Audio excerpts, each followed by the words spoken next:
Hello students, कैसे हैं आप सब। इस वीडियो में आप सभी का बहुत बहुत स्वागत है। आज इस वीडियो में हम समझते हैं वर्कशीट 28 जो कि चैप्टर 6 जैव प्रक्रम से रिलेटेड है। आज का हमारा मेन टॉपिक है मानव परिसंचरण तंत्र। हम आज जानेंगे मानव परिसंचरण तंत्र क्या होता है, यह किन किन अंगों से मिलकर बनता है और इसके क्या क्या कार्य होते हैं। स्टूडेंट्स, आपने अभी तक हमारा चैनल प्राइम साइंस सब्सक्राइब नहीं किया है तो प्लीज़ हमारे चैनल को सब्सक्राइब कर लें। आइए समझते हैं मानव परिसंचरण तंत्र। स्टूडेंट्स, सबसे पहले समझते हैं मानव परिसंचरण तंत्र क्या होता है। आप जानते हैं सभी बहुकोशिकीय जीवों की भांति मानव में भी भोजन, ऑक्सीजन आदि की नियमित आपूर्ति की आवश्यकता होती है। इन सभी वस्तुओं जैसे भोजन, ऑक्सीजन, कार्बन डाइऑक्साइड और अदर जो वेस्ट मटेरियल्स हैं, इनके संवहन के लिए हमारे शरीर में एक तंत्र की आवश्यकता होती है जिसे हम संवहन तंत्र या परिसंचरण तंत्र कहते हैं। यह संवहन तंत्र ही हमारे शरीर में ऑक्सीजन, भोजन, कार्बन डाइऑक्साइड आदि पदार्थों का संवहन करता है। मानव संवहन तंत्र मुख्य रूप से जिन अंगों से मिलकर बनता है वह है हृदय, रुधिर वाहिकाएँ, रुधिर व लसिका। हम इस वीडियो में आगे इन सभी के बारे में डिटेल से जानेंगे और इनके कार्य भी जानेंगे। आप इस डायग्राम में देख सकते हैं हृदय और जो ब्लू ब्लड वेसल्स आपको दिखाई दे रही हैं इन्हें हम शिराएँ कहते हैं और जो रेड ब्लड वेसल्स हैं इनको हम धमनी कहते हैं। हम देखते हैं मानव हृदय। हृदय एक पेशियों से बना हुआ अंग होता है। यह हमारी मुट्ठी के आकार का होता है और हमारे दोनों फेफड़ों के मध्य स्थित होता है। मानव हृदय में 4 कोष्ठ मीन्स 4 मुख्य भाग होते हैं: दायां अलिंद, दायां निलय, बायां निलय और बायां अलिंद। इस डायग्राम की हेल्प से हम हृदय के सभी भागों को एक एक करके समझते हैं। ऊपर के 2 भाग अलिंद कहलाते हैं और नीचे के दोनों भाग निलय कहलाते हैं। हमारे शरीर में बाईं तरफ जो भाग हैं वह बायां अलिंद और बायां निलय कहलाते हैं और दाईं तरफ के भाग दायां अलिंद और दायां निलय कहलाते हैं। दायां व बायां भाग को एक बीच में विभाजिका होती है जो दोनों को अलग करती है। शरीर के निचले हिस्से से अशुद्ध रक्त को महाशिरा हृदय में लाती है। शरीर के हृदय से ऊपर का जो शरीर है उससे जो अशुद्ध रक्त है वह ऊपरी महाशिरा के द्वारा शरीर में आता है। फुफ्फुस धमनियाँ अशुद्ध रक्त को हृदय से फेफड़ों तक ले जाती हैं और फुफ्फुस शिराएँ शुद्ध रक्त को फेफड़ों से हृदय तक लाती हैं। स्टूडेंट्स, अब हम समझते हैं मानव हृदय किस प्रकार कार्य करता है। मानव हृदय में फुफ्फुस शिराओं के द्वारा लंग्स से शुद्ध रक्त बायां अलिंद में आता है। जब बायां अलिंद कॉन्ट्रैक्ट करता है तो यह रक्त बायां निलय में आ जाता है। जब बायां निलय सिकुड़ता है तो महाधमनी के द्वारा यह शुद्ध रक्त शरीर के सभी भागों को भेज दिया जाता है। जब शरीर में इस शुद्ध रक्त से ऑक्सीजन शरीर में यूटिलाइज कर ली जाती है और जो वेस्ट मटेरियल होते हैं जैसे CO2 वह रक्त में पुनः मिल जाती है, जिसके कारण शुद्ध रक्त अशुद्ध हो जाता है। उस अशुद्ध रक्त को शरीर के सभी अंगों से शिराओं के द्वारा हृदय में लाया जाता है और वे सभी शिराएँ हृदय के पास आकर महाशिरा में मिल जाती हैं। महाशिरा आकर दायां अलिंद में खुलती है। सारा अशुद्ध रक्त सबसे पहले दायां अलिंद में भरता है। उसके बाद जब दायां अलिंद सिकुड़ता है तो यहाँ से रक्त दायां निलय में नीचे आ जाता है। जब दायां निलय सिकुड़ता है तो फुफ्फुस धमनियों के द्वारा यह अशुद्ध रक्त फेफड़ों में भेज दिया जाता है, जहां पुनः रक्त का शुद्धिकरण होता है और उसमें पुनः ऑक्सीजन मिल जाती है। फिर दोबारा से रक्त फुफ्फुस सिराओं के द्वारा बायां अलिंद में आता है। इस प्रकार यह पूरी प्रक्रिया चलती रहती है। स्टूडेंट्स, अलिंद की अपेक्षा निलय की पेशी की भित्ति जो दीवारें होती हैं वह ज़्यादा मोटी होती हैं, क्योंकि निलय को ज़्यादा प्रेशर लगाकर ब्लड को पूरे शरीर में भेजना होता है। जब अलिंद या निलय संकुचित होते हैं तो वाल्व उल्टी दिशा में रुधिर प्रवाह को रोकते हैं ताकि अशुद्ध रक्त शुद्ध रक्त में ना मिल सके। स्टूडेंट्स, मानव व पक्षियों में और स्तनधारियों में रक्त का दोहरा परिसंचरण होता है। आइए समझते हैं दोहरा परिसंचरण क्या है। रुधिर परिसंचरण में एक पूर्ण चक्र में हृदय में 2 बार आता है। हमने अभी पीछे पढ़ा, जब रक्त शरीर से अशुद्ध होकर एक बार हृदय में आता है, उसके बाद वह शुद्ध होने के लिए फेफड़े में जाता है। फिर फेफड़ों से शुद्ध होकर के पुनः दोबारा हमारे हृदय में आता है और हृदय के द्वारा उसे पंप करके दोबारा से सारे शरीर में भेज दिया जाता है। इस प्रकार रक्त एक साइकिल में 2 बार हृदय के अंदर आता है, एक बार विऑक्सीजनित और एक बार ऑक्सीजनित।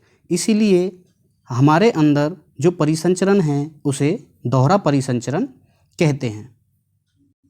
अब हम जानेंगे रुधिर वाहिकाएं। रुधिर वाहिकाएं क्या होती हैं? ऐसे हमारे शरीर में वाहिकाएं या पाइप्स ट्यूब्स होती हैं जो शरीर में रक्त को लाने ले जाने का काम करती हैं, जिनके अंदर से रक्त फ्लो करता है। ये रुधिर वाहिकाएं 2 तरह की होती हैं, धमनी व सिराएं। हम एक एक करके धमनी व सिराओं में क्या अंतर होता है उसे पढ़ते हैं। यह वितरण वाहिका है। मीन्स जो धमनी होती है वह हृदय से शरीर के सभी अंगों में रक्त का वितरण करती है। जब रक्त शुद्ध हो जाता है, ऑक्सीजनेटेड हो जाता है, तो उस ऑक्सीजनेटेड ब्लड को हृदय से शरीर के सभी भागों में ले जाती है। जबकि सिराएं इसके उलट संग्रहण का कार्य करती हैं। मीन्स जब शरीर में रक्त अशुद्ध हो जाता है, जिसमें कार्बन डाइऑक्साइड मिक्स हो जाती है, उस कार्बन डाइऑक्साइड युक्त रक्त को हृदय के पास लेकर आती हैं। धमनी हृदय से शरीर के हिस्सों में ले जाती थी और सिराएं शरीर के हिस्से से हृदय में लाती हैं। अगला है, धमनी की भित्ति मोटी व लचीली होती है। जो धमनियां हैं उनकी जो दीवारें हैं वह मोटी व लचीली, ज़्यादा इलास्टिक होती हैं, क्योंकि जब रक्त हृदय से शरीर के सभी भागों में जाता है तो वह हाई प्रेशर पे फ्लो करता है। इसलिए इसकी भित्तियाँ ज़्यादा मोटी और लचीली होती हैं ताकि ज़्यादा प्रेशर के कारण धमनियाँ फट ना जाएं। उधर सिराएं की भित्ति कम मोटी व कम लचीली होती हैं, क्योंकि सिराओं में जो ब्लड फ्लो करता है वह कम प्रेशर पे फ्लो करता है। धमनियों में कोई वाल्व नहीं होते हैं, जबकि रुधिर को एक ही दिशा में प्रवाहित करने के लिए सिराओं में वाल्व होते हैं ताकि अशुद्ध रक्त वापस ना जाए। धमनियां सतही ऊपर सतह पर नहीं होती हैं और उत्तकों के नीचे होती हैं, हमारे शरीर में अंदर की तरफ होती हैं, और सिराएं ऊपर सतही होती हैं। इन्हें हम बाहर से भी देख सकते हैं। केशिकाएं, इन रुधिर वाहिकाओं की एकल कोशिकीय भित्ति होती है। केशिकाएं वह रक्त वाहिनियां हैं जहां पर धमनियां व सिराएं आपस में जुड़ती हैं। इन केशिकाओं की जो कोशिका भित्ति होती है वह बहुत पतली होती है और उत्तकों के पास में होती है, जिससे जो ऑक्सीजन है रक्त के अंदर वह उत्तकों में या कोशिकाओं में डिफ्यूज कर जाती है। अब हम संवहन तंत्र का एक और मुख्य पार्ट रुधिर रक्त के बारे में पढ़ेंगे। रक्त मुख्य रूप से 2 तरह के अवयवों से मिलकर बनता है, जिसमें ठोस अवयव व द्रव्य अवयव होते हैं। ठोस अवयव में आरबीसी, रेड ब्लड सेल्स जिन्हें हम लाल रक्त कणिकाएं कहते हैं, प्लेटलेट्स, पट्टिकाणु जिन्हें हम कहते हैं, और डब्ल्यूबीसी, वाइट ब्लड सेल्स, श्वेत रक्त कणिकाएं होती हैं। लाल रक्त कणिकाएं ऑक्सीजन व कार्बन डाइऑक्साइड का वहन करती हैं। आरबीसीज के साथ एक एचबी पिगमेंट होता है जिसे हम हीमोग्लोबिन कहते हैं, और यह ऑक्सीजन को अपने साथ चिपकाकर शरीर में ऑक्सीजन का वहन करता है। अगला है प्लेटलेट्स। रुधिर में यह थक्का बनाने में सहायक होते हैं। जब हमें कहीं भी चोट लग जाती है या कहीं से भी हमारी स्किन कट जाती है तो वहाँ पर प्लेटलेट्स थक्का बनाने का कार्य, ब्लड को रोकने का कार्य करते हैं।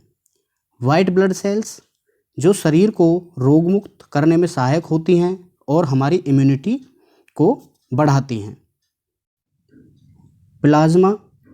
प्लाज्मा पीले रंग का तरल माध्यम होता है जिसमें रक्त की सभी कोशिकाएं आरबीसीज, प्लेटलेट्स, डब्ल्यूबीसीज निलंबित मतलब मिक्स होती हैं।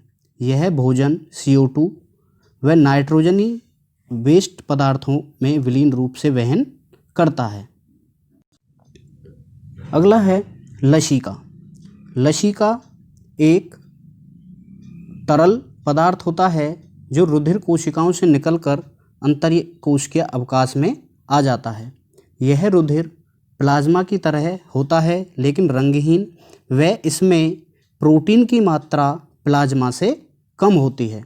यह ऊतक से प्रवाहित हो संवहन में व शरीर को रोगमुक्त करने में, इम्यूनिटी बढ़ाने में शरीर की हेल्प करता है, और यह वसा का संवहन भी करता है। इस प्रकार यह शरीर के इम्यून सिस्टम, प्रतिरक्षा तंत्र में एक महत्वपूर्ण भूमिका का वहन करता है। स्टूडेंट्स, यह था हमारा आज का टॉपिक मानव परिसंचरण तंत्र, और इस वर्कशीट में इस टॉपिक के आधार पर कुछ क्वेश्चंस लास्ट में दिए हैं जिन्हें हम एक एक करके डिस्कस करते हैं। पहला क्वेश्चन है, मानव हृदय का एक स्वच्छ नामांकित चित्र बनाइए। हम पहले ही इस वीडियो में एक बहुत अच्छा वेल लेबल्ड डायग्राम देख चुके हैं। उसे देख कर के हमें मानव हृदय का चित्र बनाना है। दूसरा क्वेश्चन है, धमनी व सिराओं में अंतर लिखिए। तो धमनी और सिराओं के अंतर के बारे में भी हमने काफ़ी डिटेल से इस वीडियो में पढ़ा है। जैसे धमनियाँ वितरण का कार्य करती हैं, सिराएं संग्रहण का कार्य करती हैं। धमनियाँ शुद्ध रक्त को हृदय से शरीर के सभी भागों में ले जाती हैं, व सिराएं शरीर से अशुद्ध रक्त को हृदय में वापस लाती हैं। धमनी की दीवारें मोटी व इलास्टिक लचीली होती हैं, जबकि सिराओं की दीवारें पतली व कम इलास्टिक होती हैं। थर्ड क्वेश्चन है, रुधिर के अवयवों के कार्य लिखिए। हमने अभी पढ़ा रुधिर के अवयव आरबीसीज, डब्ल्यूबीसीज, प्लेटलेट्स और प्लाज्मा हैं। इन सभी के कार्य भी हमने अभी डिटेल में पढ़े हैं, तो वहाँ से देख करके आप इस क्वेश्चन का जवाब आसानी से दे सकते हैं। क्वेश्चन फोर्थ इज, कारण बताइए धमनी की भित्ति मोटी क्यों होती है और सिराओं में वाल्व क्यों होते हैं।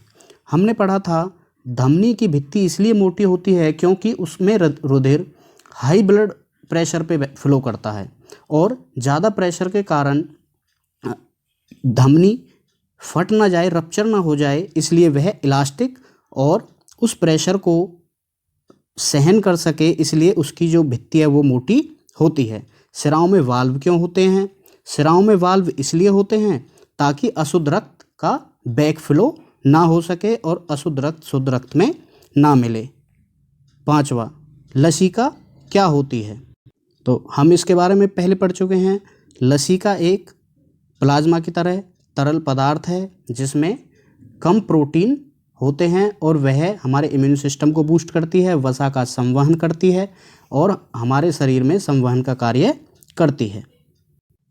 स्टूडेंट्स, यह था हमारा आज का टॉपिक मानव परिसंचरण तंत्र। यदि आपका कोई क्वेश्चन इससे रिलेटेड है तो आप हमें कमेंट बॉक्स में लिख सकते हैं। इस वीडियो को लाइक करें, अपने क्लासमेट्स के साथ शेयर करें और आपने यदि अभी तक हमारा चैनल सब्सक्राइब नहीं किया है तो आगे आने वाली वर्कशीट को जानने के लिए हमारा चैनल भी सब्सक्राइब कर लें। आप सभी घरों में रहें, सुरक्षित रहें। Thank you.